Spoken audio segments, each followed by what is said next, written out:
Hello दोस्तों, नमस्कार, प्रणाम। नमस्ते, प्रणाम। मैं आशा सरगम। आदाब, सत श्री अकाल। मैं पुष्पा जी सरगम। आप लोगों का हम दोनों लोग अपने अपने चैनल में स्वागत करती हूँ। और आप लोग के सामने हम लोग लेकर आए हैं एक लाचारी गीत। आप लोग सुनिए, जैसा भी लगे उसे बताइए कैसा लग रहा है।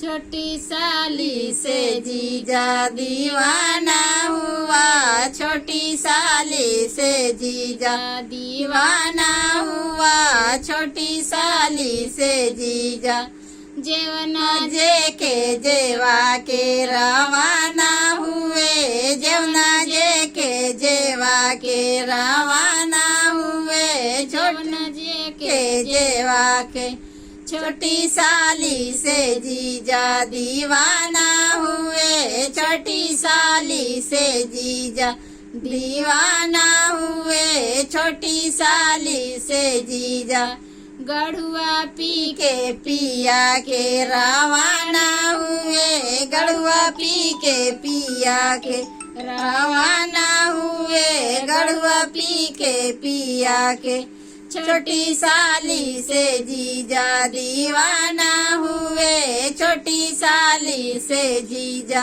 दीवाना हुए, छोटी साली से जीजा बिड़वा कुछ के कूचा के रवाना हुए, बिड़वा कुछ के कूचा के रवाना हुए, छोटी साली से जीजा दीवाना हुए, छोटी साली से जीजा दीवाना हुए, छोटी साली से जीजा से जिया सो के सोआ के रवाना हुए, से जिया सो के सोआ के रवाना हुए, छोटी साली से जीजा दीवाना हुए, छोटी साली से जीजा दीवाना हुए, छोटी साली से जीजा